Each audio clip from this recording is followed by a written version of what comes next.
ഞാനൊരു മെസ്സേജ് ഇങ്ങനെ നോക്കുകയായിരുന്നേ. എന്താ വാര്യർ പുറപ്പെട്ടു, പക്ഷേ എങ്ങോട്ട്? ക്വസ്റ്റ്യൻ മാർക്ക് 3 ക്വസ്റ്റ്യൻ മാർക്കാണ്. എന്തൊക്കെയോ അർത്ഥഗർഭമായ ക്വസ്റ്റ്യൻ മാർക്ക്. എന്ത് തോന്നുന്നു? വാര്യർ പുറപ്പെട്ടില്ല. വാര്യർ ചേലയൊക്കെ ഉടുത്ത് ഷാളൊക്കെ അണിഞ്ഞ് പൗഡറൊക്കെ ഇട്ട് കുടയൊക്കെ പിടിച്ച് ഇങ്ങനെ തറവാട്ടിൽ നിൽക്കുകയാണ്. സ്റ്റെപ്പ് എങ്ങോട്ട് വെക്കണം എന്നുള്ള രീതിയിൽ ഉമ്മറത്തുനിന്ന് ഇറങ്ങി ഫസ്റ്റ് പടിയിൽ വെച്ചിട്ടുണ്ട്. പക്ഷെ മുറ്റത്തിറങ്ങിയില്ല. എങ്ങോട്ടായിരിക്കും? എനിക്ക് തോന്നുന്നത് ഇനിയിപ്പം ഒരുപാട് വാതിലുകൾ ഇല്ല, ഇടതുപക്ഷത്തേക്കേ പോകാനുള്ളൂ. എന്തുകൊണ്ട് കോൺഗ്രസ് വെക്കൂടാ? കോൺഗ്രസിൽ ഇപ്പോൾ അവർ ആ രീതിയിലൊരു സ്വീകരണം എടുക്കാൻ വഴിയില്ല. പിന്നെ അവിടെ മൊത്തത്തിൽ ഒരു ജാമായി നിൽക്കുന്ന അവസ്ഥയുണ്ട്. അവിടെ തന്നെ ഇഷ്ടംപോലെ സ്ഥാനാർത്ഥി മോഹികളും ചെറുപ്പക്കാരിൽ തന്നെ ഇഷ്ടംപോലെ ആൾക്കാർ. ഇപ്പൊ സരിൻ തന്നെ അവിടെ നിന്ന് ഇങ്ങോട്ട് ചാടുകയത്. കാരണം സരിൻ അറിയാം ഇനി അവിടെ നിന്നാ സ്പേസ് ഇല്ല. അല്ല, അതാ CPM-ന് പാലക്കാട് ഒരു മുഖമില്ല. അല്ലെങ്കിൽ ഒരു MP രാജേഷ് ഉണ്ട്, പക്ഷെ അദ്ദേഹം ഒരു സീനിയർ ലെവലിലേക്ക് മാറിക്കഴിഞ്ഞു. കൃഷ്ണദാസൊക്കെ ഓൾറെഡി ഔട്ട്ഡേറ്റഡ് പ്രോഡക്റ്റ് ആയി. അവിടെ ഒരു യുവാവിനുള്ള ഒരു സ്പേസ് പാലക്കാട് CPM-നുണ്ട്, കോൺഗ്രസിനില്ല. അവിടെ ഉള്ള എല്ലാ യുവാക്കന്മാരാ. ഇപ്പൊ നോക്കിക്കഴിഞ്ഞാൽ ഇദ്ദേഹം ഉണ്ട്, VT ബൽറാം ഉണ്ട്, ഷാഫി പറമ്പിലുണ്ട്. പിന്നെ അവിടെ ഞാനും കൂടെ നിന്നിട്ട് എന്ത് എന്നുള്ളൊരു ചോദ്യം വന്നപ്പോഴാണ് സരിൻ അങ്ങോട്ട് കുറ്റിയും പറിച്ച് പോയത്. ഞാൻ മനസ്സിലാക്കുന്നത് അങ്ങനെയാണ്. സീറ്റും കിട്ടിയില്ല. ഇനി അടുത്ത സീറ്റ് കിട്ടുമെന്ന് ഉറപ്പില്ല. കശപിശ നടത്തി കഴിഞ്ഞാൽ വലിയ പാടാണ്. ഇപ്പം വാര്യർക്കും പറ്റിയിരുന്ന കുഴപ്പമാണ്. വാര്യ കൊണ്ടിട്ടൊന്ന് കലക്കിയാ പിന്നെ അവിടെ വലിയ പാടാണ്. അവിടെ BJPക്ക് ഒരു കാര്യം, വാര്യർക്ക് ഇവിടെ തന്നെ നിന്നാൽ പോരായിരുന്നു എന്നുള്ളൊരു ചോദ്യത്തിന് ഒരു പ്രസക്തിയുള്ള ഒരു കാര്യം എന്താണെന്നറിയാവോ? ഇവിടെ ഇദ്ദേഹത്തിന് ഭീഷണിയായിട്ടുള്ള മറ്റാൾക്കാരും ഇല്ല. അദ്ദേഹത്തിന് അവസരം കിട്ടുന്നില്ല എന്നുള്ളത് മാത്രമേ ഉള്ളൂ. പക്ഷെ ഒരു പക്ഷേ ഇനിയിപ്പോൾ അടുത്ത മാസം ആകുമ്പോഴേക്കും നമ്മുടെ BJP വാര്യരെ സംബന്ധിച്ചിടത്തോളം വാര്യരെ കഴിഞ്ഞ ഏതാണ്ട് ഒരു 4-5 വർഷമായിട്ട് ചവിട്ടും തൊഴിയും കൊണ്ടുകൊണ്ടിരിക്കുകയാണ്. ശരിയാണ്.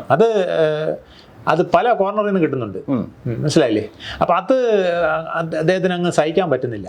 ആ സഹിക്കാൻ പറ്റാത്തതിൻ്റെ കാരണം ഇത് എല്ലാ പാർട്ടിയിലും ഉണ്ട്, എന്നാലും BJPയിൽ ഇച്ചിരി കൂടുതലാണെന്നാണ് തോന്നുന്നത്. മിടുക്കനാണെങ്കിൽ അവനെ ഒന്ന് കട്ട് ചെയ്ത് നിർത്തും. ശരിയാണ്, അത് താങ്കൾ പറഞ്ഞതിനോട് ആ ഒരു അഭിപ്രായമാണ് എനിക്കുള്ളത്. പക്ഷേ വാര്യരുടെ കേസിൽ സ്പെസിഫിക് ആയിട്ട് നമ്മൾ കാണേണ്ട ഒരു കാര്യം, വാര്യർ ജന്മം കൊണ്ട് പാലക്കാടുകാരൻ തന്നെയാണ്.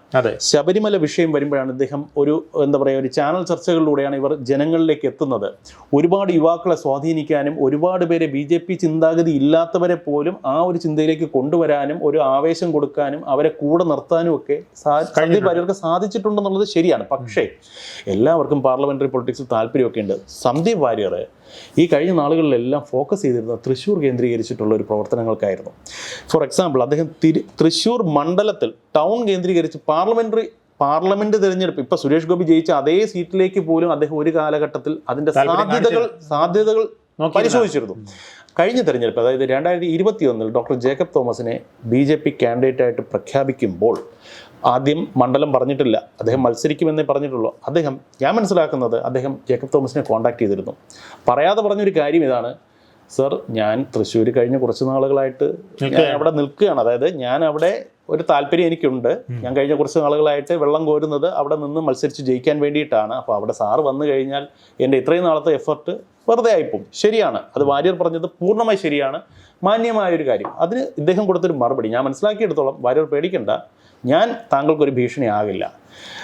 അതേസമയം ജേക്കബ് തോമസിന് BJP കേന്ദ്ര നേതൃത്വം ഒരു ഓഫർ കൊടുത്തിരുന്നു. കേരളത്തിൽ എവിടെയും താങ്കൾ പറയുന്നതാണ് താങ്കൾക്ക് തരാൻ ഉദ്ദേശിക്കുന്ന മണ്ഡലം, എവിടെ വേണമെങ്കിലും ഓപ്റ്റ് ചെയ്തോളൂ, ദെൻ തൃശ്ശൂർ ആണ് പ്രിഫർ ചെയ്യുന്നത് എന്നും പറഞ്ഞു. അപ്പോൾ ആ ഒരു സാഹചര്യത്തിൽ അദ്ദേഹം ഇരിങ്ങാലക്കുട ഓപ്റ്റ് ചെയ്യായിരുന്നു. അവിടെ പല ഫാക്ടേഴ്സ് ഉണ്ടായിരുന്നു, അത് വെച്ചിട്ട് അദ്ദേഹം അത് ഓപ്റ്റ് ചെയ്തു. വാര്യർക്കൊരു ഭീഷണിയായില്ല. അപ്പോഴും വാര്യർ കണ്ടിരുന്നത് തൃശ്ശൂർ തന്നെയാണ്.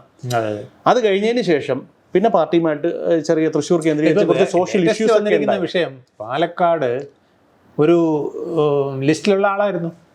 അതെ, സന്ദീപ് വാര്യർ ഈ ഇപ്പോഴത്തെ പാലക്കാട് കാൻഡിഡേറ്റ് ആവാൻ ലിസ്റ്റിലുണ്ടായിരുന്ന ഒരാൾ. ഈ തൃശ്ശൂരിൽ നിന്ന് എങ്ങനെ പാലക്കാടേക്ക് അദ്ദേഹം തട്ടകം മാറ്റി എന്നുള്ളൊരു ചോദ്യം വരുന്നില്ലേ? കാരണം ഇത്രയും നാളും തൃശ്ശൂർ ഫോക്കസ് ചെയ്ത് വർക്ക് ചെയ്തിട്ട് ആള് പെട്ടെന്ന് വീണ്ടും പാലക്കാട് ഒരു മോഹമായിട്ട് ചെല്ലുമ്പോൾ അവിടെ ഒരു ക്ലാഷ് വരത്തില്ലേ? പാലക്കാട് കുറച്ചുകൂടെ ഒരു ഫയർ ബ്രാൻഡ് ആൾ വേണം എന്ന് ഒരു തോന്നൽ പല പാർട്ടി അംഗങ്ങൾക്കുണ്ടായിരുന്നു. അങ്ങനെയാണെങ്കിൽ കൃഷ്ണകുമാറിനേക്കാൾ ഫയർ ബ്രാൻഡ് വാര്യറാണ്.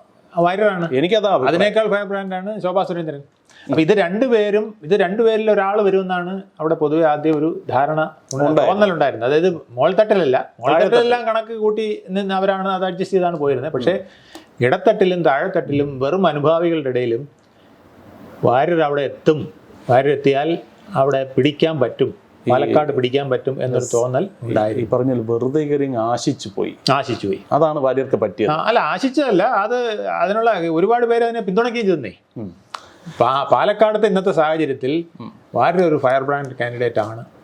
ഇളക്കി മറിക്കുമായിരുന്നു. ശോഭ ഇല്ലെങ്കിൽ വാര്യർ. യെസ്, അതായിരുന്നു, യാതൊരു സംശയമില്ല. പക്ഷെ അവിടെ ഒരു കാര്യം, കഴിഞ്ഞ കുറച്ച് നാളുകളായിട്ട് BJP സംസ്ഥാന അധ്യക്ഷൻ ശ്രീ K. സുരേന്ദ്രനും വാര്യറും തമ്മിൽ കുറേയധികം പ്രശ്നങ്ങളുണ്ടായിരുന്നു. പാർട്ടിയിൽ അദ്ദേഹം അസംതൃപ്തനായിരുന്നു, അസ്വസ്ഥനായിരുന്നു. വേറെ കുറച്ച് സോഷ്യൽ ഇഷ്യൂസ് ഉണ്ട്. തൃശ്ശൂർ കേന്ദ്രീകരിച്ച് പാർട്ടിക്കിടയിൽ തന്നെ അദ്ദേഹത്തെ ചില സ്ത്രീ വിഷയങ്ങളുമായി ബന്ധപ്പെട്ടൊക്കെ അദ്ദേഹത്തെ കൊടുക്കാനൊക്കെ ശ്രമിച്ചിട്ടുണ്ട്. അതിന്റെ മെറിറ്റ് അവിടെ നിൽക്കട്ടെ. പക്ഷേ ആ എതിർപ്പുകളും അഭിപ്രായ വ്യത്യാസങ്ങളും എല്ലാം മറികടന്നുകൊണ്ട് ഒരൊറ്റക്കെട്ടായി ഒരു മനസ്സോടുകൂടി ഈ പറയുന്ന K. സുരേന്ദ്രന്റെ റൈറ്റ് ഹാൻഡ് ആയിട്ട് വയനാട് തേരോട്ടം നടത്തിയത് ഇതേ വാര്യറല്ലേ? അതെ. അവിടെ എന്നിട്ട് എന്തുകൊണ്ട് തഴയപ്പെട്ടു എന്നുള്ളതാണ് ചോദ്യം. അവിടെ ഒരു വലിയ പ്രശ്നം, ആര് മിടുക്കൻ എന്നുള്ളൊരു പ്രശ്നമുണ്ട്. മിടുക്കന്മാർ രണ്ടാം ലെവലിൽ നിന്നില്ലെങ്കിൽ പാർട്ടിയിൽ ബുദ്ധിമുട്ടാണെന്നൊരു തോന്നല് ഉണ്ട്. അത് ഇപ്പോഴും ഈ പാർട്ടി അഭിമുഖീകരിക്കുന്ന ഏറ്റവും വലിയ പ്രശ്നം അതാണ്. കേരളത്തിലെ BJPയെ സംബന്ധിച്ചിടത്തോളം മിടുക്കന്മാർക്ക് രംഗപ്രവേശനം ചെയ്യാൻ സാധ്യത കുറവാണ്. ഇപ്പം സുരേഷ് ഗോപി തന്നെ ആദ്യം ചവിട്ടും തൊഴി ഒരുപാട് കൊണ്ടതാണ്, സുരേന്ദ്രന്റെ അടക്കം. പിന്നീടാണ് തൃശ്ശൂരിലെ വിഖ്യാത പ്രസംഗമുണ്ട്, ഞാൻ രണ്ട് നേതാക്കന്മാരെ അംഗീകരിക്കുന്നുള്ളൂ, ഒന്ന് മോദിജി, രണ്ട് അമിത്ഷാജി. അതിന്റെ അർത്ഥം ഈ ഇരിക്കുന്ന ഒരുത്തനെ ഞാൻ മൈൻഡ് ചെയ്യില്ല എന്നുള്ളതാണ്. എന്റെ കൂടെ വരാനുള്ള ആൾക്കാരല്ല, എനിക്ക് ഇവരെയൊന്നും മൈൻഡും ഇല്ല എന്നുള്ളതാണ്. അതിലൊക്കെ ഭയങ്കരമായിട്ടുള്ള പ്രശ്നങ്ങൾ ഉണ്ടാവുകയും പിന്നെ ഞാൻ അറിയുന്നത് അമിത്ഷാജി അടക്കമുള്ളവര് ഈ നേരിട്ട് വന്ന് മകളുടെ കല്യാണം നടത്തി കൊടുത്തു മോദി കാരണവരായിട്ട് നിന്ന്, അതോടുകൂടി പിക്ചർ അങ്ങ് മാറി. പിക്ചർ മാറി മാത്രമല്ല, ഈ ആളിനെ ഞങ്ങൾ എടുത്തിരിങ്ങി കൊണ്ടുവന്നിരിക്കുകയാണ്, അതുകൊണ്ട് വെറും സിനിമാ താരമായിട്ട് മാത്രം കാണണ്ട, ഇയാളുടെ ഒരു ഭാവി ഞങ്ങൾ കണ്ടിട്ടുണ്ടെന്ന് പറഞ്ഞാണ് കൊണ്ട് നിർത്തിയത്. അപ്പോൾ പിന്നെ പാർട്ടിയിലുള്ളവർക്ക്, മുകൾ തട്ടിലുള്ളവർക്കും ഇദ്ദേഹത്തിനെ തഴയാൻ പറ്റാതായി. പാർട്ടി ഈ സുരേഷ് ഗോപി അർപ്പിച്ച വിശ്വാസം സുരേഷ് ഗോപിക്ക് തിരികെ കൊടുക്കാൻ പറ്റുന്നുണ്ടോ എന്നുള്ളത് ഡിബേറ്റിന് വിധേയമാകേണ്ട വിഷയമാണ്. തൽക്കാലം അത് മാറ്റിവെക്കാം. പറ്റിയില്ല എന്നുള്ളതിന്റെ ഇതാണല്ലോ കണ്ണുരുട്ടിയത്. അമിത്ഷാജിയും പിന്നെ മോദിജിയും കൂടെ കണ്ണുരുട്ടി എന്നുള്ളതാണ് ഇന്നലെ പറഞ്ഞതിന്റെ വ്യക്തം. അത് വളരെ ക്ലിയർ ആണ്. 4 ദിവസം ഇവിടെ ഒപ്പിട്ട് നിന്നോണം, 3 ദിവസം മണ്ഡലത്തിൽ പോയി ജോലി ചെയ്തോണം. മാറ്റം വന്നാൽ എന്ന് പറഞ്ഞ് നിർത്തിയിരിക്കുകയാണ്. തീർന്നു. അതുകൊണ്ടാണ് പിന്നെ അദ്ദേഹം തന്നെ പറഞ്ഞത്, എങ്ങനെയെങ്കിലും ഞാൻ പുറത്തു പോയാൽ എനിക്ക് അത്രയും സന്തോഷം. അതിപ്പം സുരേഷ് ഗോപിയുടെ കാര്യമല്ല നമ്മുടെ വിഷയം. ഞാൻ പറഞ്ഞത് ഈ രീതിയിൽ, അതായത് ഒന്നാമന്മാർക്ക് കയറി വരാൻ ഒരു ബ്ലോക്ക്. പക്ഷെ അവിടെ ഒരു കാര്യമുണ്ടേ, ആ ബ്ലോക്ക് ഇപ്പൊ എന്തായാലും വരും മാസത്ത് ഈ പറയുന്ന പോലെ സംഘടനാ തെരഞ്ഞെടുപ്പ് വരും. BJP ദേശീയ അധ്യക്ഷൻ ശ്രീ നദ്ദ, അദ്ദേഹത്തിന്റെ കാലാവധി ഓൾറെഡി കഴിഞ്ഞു. അദ്ദേഹം അധികം വൈകാതെ മാറും, പുതിയ നേതാവ് വരും. സംസ്ഥാനത്തിൽ K. സുരേന്ദ്രൻ ഓൾറെഡി കഴിഞ്ഞു, അദ്ദേഹത്തെ എക്സ്റ്റെൻഡ് ചെയ്ത് കൊടുത്തിരിക്കുകയാണ്. അദ്ദേഹവും ഉറപ്പായിട്ടും മാറും. പക്ഷെ ഒരിക്കലും സുരേന്ദ്രനെ പോലൊരു നേതാവിന് ബദലേ അല്ല ശ്രീ വാര്യർ. അപ്പൊ പിന്നെ സുരേന്ദ്രൻ എന്തുകൊണ്ട് ഇയാൾ എനിക്ക് ഭീഷണിയാകും എന്ന് ഭയക്കാൻ വേണ്ടി ഇപ്പോൾ ഒതുക്കപ്പെടുന്നു എന്ന് പറയുന്ന ആൾക്കാർ, ഇപ്പൊ സന്ദീപ് ബചസ്പതി, വാര്യർ, ഇത്തരം നേതാക്കന്മാരാരും K. സുരേന്ദ്രന് ഒരു ഭീഷണി, ഭാവിയിൽ ചിലപ്പോൾ ആ ലെവലിലോട്ടൊക്കെ അവർ വളർന്നു വന്നേക്കും. പക്ഷെ നിലവിൽ അവർ നിൽക്കുന്ന പാർട്ടി കേഡർ സംവിധാനം, സാഹചര്യം, അവരുടെ പൊസിഷൻ വെച്ച് നോക്കുമ്പോൾ നിലവിൽ അവർ പൊടുന്നനെ ഒരു സംസ്ഥാന പ്രസിഡന്റ് ആക്കി, ഇപ്പോൾ സുരേന്ദ്രനെ മാറ്റിയിട്ട് നാളെ വാര്യർ പിടിച്ച് സംസ്ഥാന പ്രസിഡന്റ് ആക്കാമെന്നൊന്നും ചിന്തിക്കാനുള്ള ലെവലിലേക്ക് അവർ വളർന്നിട്ടില്ല എന്നാണ് എൻ്റെ വിശ്വാസം. ആ സാഹചര്യത്തിൽ എന്തിന് സുരേന്ദ്രൻ ഇവരെ ഭയക്കണം? ഭയക്കുന്നത് 2-3 ആയാലും ചെറിയ വ്യക്തിത്വങ്ങൾ അങ്ങനെ വരുന്നത്. ഇപ്പോൾ ശോഭാ സുരേന്ദ്രൻ ഒരു സൈഡിൽ നിൽക്കുന്നു, സന്ദീപ് ബചസ്പതി വേറൊരു സൈഡിൽ നിൽക്കുന്നു, സന്ദീപ് വാര്യർ മറ്റൊരു സ്ഥലത്ത് നിൽക്കുന്നു. ഇതുപോലെ അസംതൃപ്തര് പല ജില്ലകളിലും ഒരു കോക്കസ് ഫോം ചെയ്യും. അവിടെ ഒരു കോക്കസ് ഫോം ചെയ്താൽ അത് പാർട്ടി, അതുകൊണ്ടാണ് ഇപ്പം RSS ഉൾപ്പെടെ ഇതിനെ എൻകറേജ് ചെയ്യാത്തതിന്റെ ഒരു കാരണം അതാണ്. കാരണം ഇപ്പം സന്ദീപ് വാര്യരെ അങ്ങനെ എൻകറേജ് ചെയ്താൽ വേറെ 4 പേരും കൂടെ ഇതേ ലൈനുകളൊക്കെ എടുത്തു കഴിഞ്ഞാൽ സന്ദീപ് വാര്യർ പോകുന്നത് വലിയ ലോസ് ആണെന്ന് RSSന് അറിയാം, BJPക്ക് അറിയാം, BJPയുടെ ദേശീയ നേതൃത്വം എല്ലാം അറിയാം. പക്ഷേ ഇതിപ്പോ പ്രോത്സാഹിപ്പിച്ചു കഴിഞ്ഞാൽ നാളെ 10 സ്ഥലത്ത് നിന്ന് 10 പൊക്കും പല ആൾക്കാർ. അങ്ങനെ പൊക്കി കഴിഞ്ഞാൽ ഇത് സംഘടനാപരമായിട്ട് വളരെ ദോഷം ചെയ്യും. പക്ഷേ വാര്യർ ഒതുക്കാനായിട്ട് ഇവർ കാണിച്ച വ്യഗ്രത, ഇതിനേക്കാൾ മുന്നേ ഒരു നടപടി വേണമെങ്കിൽ അത് എടുക്കേണ്ടിരുന്നത് ശോഭാ സുരേന്ദ്രനെതിരെയാണ്. പക്ഷേ എന്തുകൊണ്ട് ശോഭയുടെ കാര്യത്തിൽ ഇവര് പാർട്ടി അത്രത്തോളം ഒരു അച്ചടക്കത്തിന്റെ വാൾ എടുക്കുന്നില്ല? അത് ഇച്ചിരി ബുദ്ധിമുട്ടാണ്. പണിവാൾ. കാരണം പിന്നെ വേറൊരു കാര്യം അല്ല ശോഭ, അത് വേറൊരു കാര്യമുണ്ട്. ശോഭാ സുരേന്ദ്രനെ സംബന്ധിച്ചോളം വിട്ടെറിഞ്ഞു പോകുന്ന പരിപാടിയില്ല. അവര് താഴെ വീണാൽ അവിടെ നിൽക്കും. അവിടെ നിന്ന് പണ്ട് ജയലളിത ചെയ്ത പോലെയാണ്. MGRന്റെ വൈഫ് ജാനകിയുടെ ആൾക്കാരെല്ലാം കൂടെ ചവിട്ടി വെളിയിൽ കളഞ്ഞ് കാറിൽ നിന്ന് അവിടെ കിടന്നുകൊണ്ട് കളിച്ചു, കയറി വന്നു. അതുപോലെ ഇന്നല്ലെങ്കിൽ നാളെ ഞാൻ ഇതിൻ്റെ ഒരു പ്രധാന ആളായിട്ട് വരുമെന്നുള്ള ഒരു ആത്മവിശ്വാസവും അതിനുള്ള ഒരു പ്രവർത്തന ശൈലിയും ശോഭാ സുരേന്ദ്രനുണ്ട്. അപ്പോൾ ആ ശൈലിയിൽ വരാൻ ഇവർക്കൊന്നും കഴിഞ്ഞിട്ടില്ല എന്നുള്ളതാണ് അവരുടെ ദയനീയാവസ്ഥ. മത്സരിച്ച് നിൽക്കാൻ ആർക്ക് കഴിഞ്ഞിട്ടില്ല. ഈ സന്ദീപ് വാര്യർക്കായാലും മറ്റ് അത്തരത്തിലുള്ള ചെറിയ ചെറിയ തലപൊക്കുന്നവർക്കൊന്നും കഴിഞ്ഞിട്ടില്ല. എന്നാൽ അവർക്കൊക്കെ കുറച്ച് കഴിവുണ്ട്. ഇതിനകത്ത് ഒതുക്കപ്പെടുന്ന പലരും കഴിവുള്ളവരാണ്. അതാണൊരു വിഷമം. അത് എല്ലാത്തിലും ഉണ്ട്. ഇപ്പം കോൺഗ്രസിലില്ലേ, ഇപ്പോൾ കെ മുരളീധരനെ ഒതുക്കാത്ത ആരെങ്കിലും ഉണ്ടോ? ആവശ്യം വരുമ്പോൾ എടുക്കുക, അത് കഴിഞ്ഞ് കരിയേപ്പിലായിട്ട് കളയും എന്ന് പറഞ്ഞ പോലെ CPM ഉണ്ട്. CPM എത്രയോ പ്രഗത്ഭര് സൈഡ് ലൈൻ ചെയ്ത് പോകുന്നുണ്ട്. ഏറ്റവും കൂടുതൽ CPM ഉള്ളതാണ്. പക്ഷെ പിന്നെ ആ പാർട്ടിക്കകത്തായോണ്ട് അത് വെളി വരുന്നില്ല, ഒതുങ്ങി മിണ്ടാതെ ഒരു മൂലയ്ക്ക് നിൽക്കുന്നു എന്നുള്ളതാണ്. എന്നെങ്കിലും ഒരു ദിവസം പൊട്ടിത്തെറിക്കല്ല, ഒരു മുകളിലോട്ട് വരും. അവിടെ അങ്ങനെ ഒരു ഗുണമുണ്ട്. ഇത് ഈ ഇലക്ഷനും മറ്റു കാര്യങ്ങളും CPM ഇപ്പോൾ വാര്യർ BJP പ്രോസ്പെക്റ്റ് ചിന്തിക്കുമ്പോൾ വാര്യർ എന്തായാലും രണ്ടും കൽപ്പിച്ച് പുറപ്പെട്ട് കഴിഞ്ഞു. താങ്കൾ പറഞ്ഞ പോലെ കച്ച കൊടുത്ത് ഇറങ്ങി പടിവാതിൽക്കൽ നിൽക്കുകയാണ്. ഇയാൾ ഇനി എങ്ങോട്ട് ചെന്ന് കയറും എന്ന് ചോദിച്ചു കഴിഞ്ഞാൽ താങ്കൾ പറയുന്നു CPM ആണ്. ഞാൻ കോൺഗ്രസിന്റെ ഒരു സാധ്യത തള്ളുന്നില്ല. ഞാൻ പറയുന്നില്ല, ഞാൻ പറയുന്നത് ഇടതുപക്ഷത്തിലേക്കാണ്. ഇടതുപക്ഷം അതിൽ CPIയിലേക്കാണ് സാധ്യത എന്നാണ് ഞാൻ മനസ്സിലാക്കിയത്. കാരണം CPM പോയാൽ ഇത്രയും നാൾ പറഞ്ഞതെല്ലാം വിഴുങ്ങേണ്ടി വരുന്ന ഒരു സാഹചര്യം. രണ്ടാമത് CPIയിൽ പോയാലും താത്വികമായി വലിയ വ്യത്യാസമില്ല. ഇതിനേക്കാൾ ഗതികേട് വേറെന്ന് വരാനുണ്ട്. CPI എപ്പോഴാണ് മാറുന്നതെന്ന് പറയാൻ പറ്റില്ല. UDF വരുമോ എന്നാണ് ഇന്ത്യ മുന്നണി എന്ന് പറഞ്ഞ് ഡൽഹിയിൽ നിന്ന് ഒരു പിടി വന്ന് UDF കൂടാകുകയില്ല. കാരണം അവിടെ വലിയൊരു വിഭാഗം UDF പോകണമെന്ന് പറഞ്ഞുകൊണ്ട് നിൽക്കുകയാണ്. അസംതൃപ്തരാണ്. വലിയൊരു ടീമുണ്ട്. പ്രകാശ് ബാബു മാത്രമല്ല, ഒരു വലിയ ടീമുണ്ട്. നമ്മൾ ഇന്ത്യ മുന്നണി എന്നുള്ള രീതിയിൽ ഇന്ത്യ മുന്നണി കേരളത്തിലും അങ്ങ് വരട്ടെ. CPM വലിയേട്ടൻ നയത്തിൽ മടുത്ത ഒത്തിരി പേരുണ്ട്. അത് താഴെത്തട്ടിലുള്ള ആൾക്കാരാണ് ഏറ്റവും വലിയ അത് പറയുന്നത്. നമ്മൾ എന്തിനാ ഇങ്ങനെ ന്യായീകരിച്ച് മടുത്തു. അതാണ് അവസ്ഥ. ആ അവസ്ഥയും പിന്നെ തൊഴി കൊണ്ട് മടുത്തു. അതുകൊണ്ട് വളരാൻ സമ്മതിക്കുന്നില്ല. ഇനി വാര്യർക്ക് CPIയിൽ ഒരു സ്പേസ് ഉണ്ടെന്നാണ് താങ്കൾ പറയുന്നത്. CPIയിൽ പോയാൽ സ്പേസ് എന്ന് പറയുന്നത് ഞാൻ ചോദിക്കട്ടെ, ഇന്ത്യ മുന്നണി പോയാലേ ഇതിനേക്കാൾ വൾഗറാകാണ് സീൻ. ഇന്ത്യ മുന്നണി സങ്കല്പല്ലേ സാർ? അതല്ല, എന്നാലും കോൺഗ്രസിന്റെ കൂടെ ചേർന്നല്ലേ അവിടെ നിൽക്കുന്നേ. ശരി, ഞാൻ ചോദിക്കട്ടെ, അവിടെ നിൽക്കുമ്പോൾ സന്ദീപ് വാര്യറെ പോലെ ഒരാൾ അദ്ദേഹം പോകുന്നെങ്കിൽ പിന്നിൽ കൃത്യമായി തന്നെ അവഗണിക്കുന്നു എന്ന് പറയുമ്പോൾ അതിന്റെ ക്ലിയർ മീനിങ് ഞാൻ എക്സ്ട്രാക്ട് ചെയ്തെടുക്കുന്ന ഇതാണ്: എനിക്ക് സീറ്റ് തരുന്നില്ല, ജയിക്കാവുന്ന സീറ്റ് തരുന്നില്ല, എന്നെ ജയിപ്പിക്കുന്നില്ല. വ്യാമോഹം എന്ന് ഞാൻ പറയുന്നില്ല. മഞ്ഞളാംകുഴി അലി പറഞ്ഞതുപോലെ ആർക്കാണ് മന്ത്രിയാവാൻ ആഗ്രഹമില്ലാത്ത, പാദങ്ങൾക്ക് വലിയ മോഹങ്ങൾ എന്ന് പറഞ്ഞതുപോലെ എല്ലാവർക്കും ആഗ്രഹമുണ്ട്. വാര്യർ അങ്ങനെ ആഗ്രഹിച്ചാൽ തെറ്റ് പറയാൻ പറ്റില്ല. അദ്ദേഹം കഷ്ടപ്പെട്ട് പ്രവർത്തിച്ച് വരുന്നു. അദ്ദേഹത്തിന് മാന്യമായ ഒരു അദ്ദേഹം ആഗ്രഹിക്കുന്നു. അതാണ് വിഷയം. ഇവിടെ ഇത് കിട്ടിയില്ല എന്ന് പറഞ്ഞുകൊണ്ട് വേറൊരു സ്ഥലത്തേക്ക് പോകുമ്പോൾ അവിടെ ഒരു ഡിമാൻഡ് അവർ വെക്കും. ഞാൻ ഇവിടെ നിന്ന് വെറുപ്പിച്ച് ഈ സംവിധാനങ്ങൾ എൻ്റെ ആശയവും ഇന്നലെ വരെ അനുകൂലിച്ചതിനെ എല്ലാം തള്ളിപ്പറഞ്ഞ് വരുമ്പോൾ എനിക്ക് മാന്യമായ ഒരു വിന്നബിൾ സീറ്റ്, അവിടെ നിന്നൊരു MLA സ്ഥാനം എന്നുള്ള ഒരു മിനിമം എഗ്രിമെന്റ് ഇല്ലാതെ വാര്യറെ പോലെ ഒരാൾ പോകുമെന്ന് എനിക്ക് തോന്നുന്നില്ല. അങ്ങനെയാണെങ്കിൽ അത് എവിടെ ആര് കൊടുക്കും? അതാണ് വിഷയം. അടുത്ത പ്രാവശ്യം ഇവിടെ നിന്ന് പുറപ്പെട്ട് കഴിഞ്ഞാൽ അടുത്ത 2026 വാര്യർ MLA ആയിരിക്കണം. കാരണം സുരേന്ദ്രൻ ആകാൻ പറ്റാത്ത MLA അദ്ദേഹത്തിന് മുന്നേ വാര്യർക്കാകണം എന്ന് വാര്യർ ആഗ്രഹിച്ചാൽ തെറ്റ് പറയാൻ പറ്റില്ല. ആകുമോ ഇല്ലയോ? അങ്ങനെയാണെങ്കിൽ ആര് അക്കോമഡേറ്റ് ചെയ്യും എന്നുള്ളതാണ് ചോദ്യം. അതെ, താങ്കൾക്ക് CPI ആണ് സാധ്യത കൂടുതൽ CPIക്കാണ്. കോൺഗ്രസ് പൂർണ്ണമായിട്ട് നിരാകരിക്കുകയാണ്. കോൺഗ്രസിനകത്ത് ചാൻസ് ഇല്ല പാലക്കാട്. പക്ഷെ തൃശ്ശൂർ ഒന്ന് പിടിച്ചു കഴിഞ്ഞാൽ ഒരു സാധ്യത ഇല്ലേ? കാരണം കോൺഗ്രസിലേക്ക് വന്നിട്ട് തൃശ്ശൂർ നിന്ന് വർക്ക് ചെയ്യാം. കാരണം അവിടെ കുറെ നാള് വെള്ളം കോരിയതാണല്ലോ. ഒരു ചാൻസ് ഉള്ളത്, ഒരു നല്ല ഫൈറ്റിനൊരു ചാൻസ് ഉണ്ട്. എവിടെ? പത്മജ വേണുഗോപാലിന് ഓപ്പോസിറ്റ് ആയിട്ട് തൃശ്ശൂർ തന്നെ മണ്ഡലം തന്നെ കിട്ടിയാൽ നല്ലൊരു കളി കളിക്കാം. അത് ശരിയാണ്. അതൊരു സാധ്യത. BJP ഒരാള് കോൺഗ്രസിലും, കോൺഗ്രസിൽ നിന്ന് ഒരാൾ അപ്പുറത്തും. കണ്ണിന് കണ്ണ്, പല്ലിന് പല്ല്. അങ്ങനെ കെ മുരളീധരൻ പോയി നിന്ന് ജയിപ്പിക്കാൻ ശ്രമിക്കുകയും ചെയ്യും.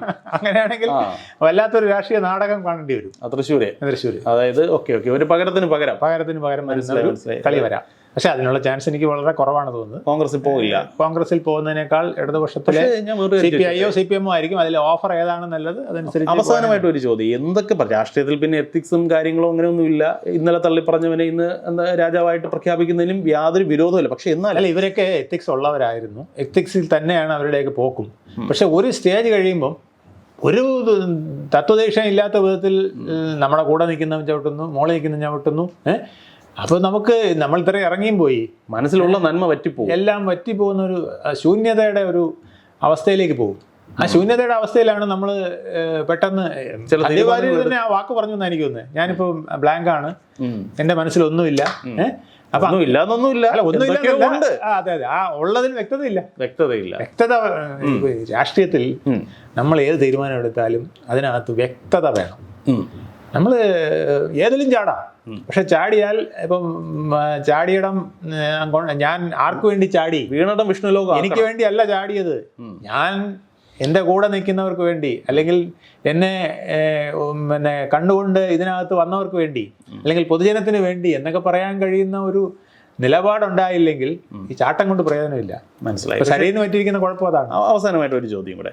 ഇപ്പോൾ സന്ദീപ് വാര്യരെ സംബന്ധിച്ചിടത്തോളം അദ്ദേഹം കഴിഞ്ഞ ചാനൽ ചർച്ചയായിരുന്നു അദ്ദേഹത്തിന് കഴിഞ്ഞ കുറച്ച് നാളായിട്ട് മാറ്റി നിർത്തുന്നത്. എന്നാൽ പോലും ചാനൽ ചർച്ചയാണ് അദ്ദേഹത്തിൻ്റെ പ്രധാന പ്രതികരണ വേദി.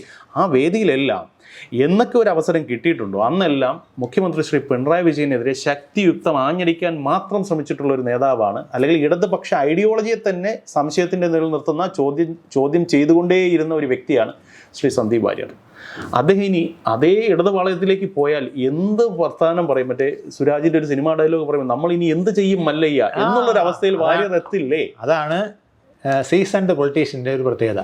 ഇപ്പൊ സരിൻ എന്തെല്ലാം പറഞ്ഞതാണ്, മുഖ്യമന്ത്രിക്കെതിരെയാണ് ഏറ്റവും കൂടുതൽ പറഞ്ഞത്. CPM-കാരെ മുഴുവൻ നടിച്ചിട്ടുണ്ട്. അല്ല, അവിടെ പുത്തരിയൊന്നുമല്ല, പക്ഷെ വാര്യർക്ക് അത് എങ്ങനെ അക്കോമഡേറ്റ് ചെയ്യാൻ പറ്റും എന്നുള്ളതാണ്. വാര്യർക്കാണ് അതിനെ കുറച്ചുകൂടെ ഭംഗിയായിട്ട് അറ്റൻഡ് ചെയ്യാൻ. ലേശ ഉളുപ്പ് ഒരു സാധനം അല്ല, ഇതിനകത്ത് നല്ല ഒരു രജിസ്റ്റേർഡ് സ്കിൻ ഉണ്ടെങ്കിലേ പൊളിറ്റിക്സിൽ നിൽക്കാൻ പറ്റൂ. അത് പൊളിറ്റിക്സിന്റെ ഒരു, അതുകൊണ്ടാണ് പലപ്പോഴും മാന്യന്മാരിവിടെ വന്നിട്ട് ഓടിക്കളയുന്നത്, അല്ലെങ്കിൽ പകുതിയാകുമ്പോൾ ഇട്ടെറിഞ്ഞിട്ട് പോകുന്നത്. ഇതിനകത്ത് മത്സരിച്ച് നിൽക്കണമെന്നുണ്ടെങ്കിൽ തൊലിക്കട്ടി കൂടുതൽ വേണം. അണ്ണാ ഹസാരെ പിന്നെ കെജ്രിവാളിൻ്റെ അടുത്ത് പറഞ്ഞു, രാഷ്ട്രീയത്തിൽ ഒരു കാരണവശാലും പോകരുത്, താൻ പോയി കഴിഞ്ഞാൽ അവന്മാർ ചെളി കോരി എറിയും എന്ന് പറഞ്ഞു. ചെളി കോരി എറിഞ്ഞ് തന്നെ വികൃതമാക്കും, തൻ്റെ ഇത്രയും നാളത്തെ ക്രെഡിബിലിറ്റി മുഴുവൻ പോകുമെന്ന് പറഞ്ഞു. അപ്പം അണ്ണാ ഹസാരെ അടുത്ത് കെജ്രിവാൾ എന്ന് പറഞ്ഞ എന്തറിയാമോ, അങ്ങനെ ചെളി കോരി എറിയുന്നെങ്കിൽ ആ ചെളിയിൽ നിന്ന് ഈ ചേറ് മുഴുവൻ കളഞ്ഞ് കുളിച്ച് ശുദ്ധി വരുത്തി അതിൽ നല്ല വെള്ളം ഒഴിച്ചിട്ടേ ഞാൻ വരുള്ളൂ എന്നും പറഞ്ഞാണ് ഇറങ്ങി തിരിച്ചത്. പക്ഷേ ഇപ്പൊ അണ്ണാ ഹസാരെ ചിരിക്കുകയാണ്, ചെളി എത്രത്തോളം വീണു എന്നുള്ളത് അസസ് ചെയ്യാൻ പറഞ്ഞുകൊണ്ട് നിൽക്കുകയാണ്. അവസാനമായിട്ട് ഇതാണ് പൊളിറ്റിക്സിന്റെ ഒരു കുഴപ്പം. മനസ്സിലായി. അവസാനമായിട്ട് ഒരു ചോദ്യം. ഇപ്പോൾ കഴിഞ്ഞ കുറച്ച് തിരഞ്ഞെടുപ്പുകളായിട്ട് നോക്കുകയാണെങ്കിൽ ഒരു ട്രെൻഡ്, ഈ തിരഞ്ഞെടുപ്പ് ദിവസം ചില ബോംബുകൾ പൊട്ടുന്നൊരു കീഴ്വഴക്കം കഴിഞ്ഞ കുറച്ച് നാളുകളായിട്ട്, കഴിഞ്ഞല്ല ഇപ്പോൾ ഈവൻ നോക്കി 2011 ഉമ്മൻചാണ്ടി സർക്കാരിന്റെ കാലത്ത് തന്നെ അത് കാണാൻ സാധിക്കും. അതിന് മുൻപും ഉണ്ടായിരുന്നു. പക്ഷെ നമ്മുടെ റീസെന്റ് ഓർമ്മകളിൽ നിൽക്കുന്ന ഒരു കാര്യം, അതെ, നമ്മുടെ നെയ്യാറ്റിൻകര ഉപതെരഞ്ഞെടുപ്പ് സെൽവരാജ് അവിടെ നിന്ന് മറുകണ്ഠം ചാടി കോൺഗ്രസ് പാളയത്തിലെത്തി. അവിടെ നെയ്യാറ്റിൻകര ഉപതെരഞ്ഞെടുപ്പ് നടക്കുന്ന അതേ ദിവസമാണ് VS അച്യുതാനന്ദൻ വടകരയിൽ ഇദ്ദേഹത്തിന്റെ നമ്മുടെ ഒഞ്ചിയം TP ചന്ദ്രശേഖരന്റെ വീട്ടിൽ പോകുന്നത്. ചേർത്ത് നിർത്തുന്ന ആ ഒരു ഫോട്ടോ പിറ്റേ ദിവസത്തെ പത്രങ്ങളുടെ 1ാം പേജ് ചിത്രമാണ്. അപ്പോൾ ആ സംഭവം വോട്ടർമാരെ വല്ലാണ്ട് സ്വാധീനിച്ച ഒരു സംഭവമാണ്. അതൊന്ന്. ഇപ്പോൾ റീസെന്റ് ആയിട്ട് നോക്കുകയാണെങ്കിൽ കഴിഞ്ഞ തെരഞ്ഞെടുപ്പിൽ തന്നെ നമ്മുടെ EP ജയരാജൻ അദ്ദേഹം പ്രകാശ് ജാവ്ദേക്കറുമായിട്ട് കൂടിക്കാഴ്ച നടത്തി എന്നുള്ളത് മാധ്യമങ്ങൾക്ക് മുന്നിൽ വന്നത് യെസ് ദർ വാസ് എ കൂടിക്കാഴ്ച എന്ന് പറഞ്ഞിട്ട് പരസ്യമായിട്ട് സമ്മതിക്കുന്ന ഒരു സാഹചര്യം ഉണ്ടായി. അതും ഈ പാർലമെന്റ് ഇലക്ഷന്റെ നടക്കുന്ന അതേ സമയത്ത് ഇപ്പോൾ വാര്യർ ഇവിടുന്ന് പുറപ്പെട്ട് നിൽക്കുകയാണ്. ഈ ഇലക്ഷൻ്റെ അന്ന് രാവിലെ, അതായത് ഒരുപക്ഷെ ചേലക്കര തെരഞ്ഞെടുപ്പിൻ്റെ അന്നാകാം, അല്ലെങ്കിൽ പാലക്കാട് തെരഞ്ഞെടുപ്പിൻ്റെ അന്നാകാം, അന്ന് വാര്യർ വാതുറക്കുമോ ഇല്ലയോ എന്നുള്ളതാണ് രാഷ്ട്രീയ കേരളം ഉറ്റുനോക്കുന്നത്. താങ്കൾക്ക് എന്ത് തോന്നുന്നു എന്ന് പറഞ്ഞ് നമുക്ക് അവസാനിപ്പിക്കാം. തൃശ്ശൂർ പൂരത്തിൻ്റെ ഒരു വെടിക്കെട്ട് ഈ ചേലക്കരയും പാലക്കാടും ഉണ്ടാക്കണമെന്നുണ്ടെങ്കിൽ വാര്യർ ആ കഥനയ്ക്ക് തീ കൊളുത്തിയാൽ മതി. തീർച്ചയായിട്ടും ഭയങ്കരമായിട്ട് പൊട്ടും. പക്ഷെ അത് പൊട്ടാനുള്ള തയ്യാറെടുപ്പിലാണോ വാര്യർ എന്നുള്ളത് മാത്രമേ സംശയമുള്ളൂ. തേങ്ങ ഉടയ്ക്കും എന്ന് പറയുന്നുണ്ട്. ഉടയ്ക്കുമോ ഇല്ലയോ എന്നുള്ളത് കണ്ടറിയാം. ഉടച്ചാൽ ചിലപ്പോൾ തല പോകും. ഇത്തവണ നോക്കാം.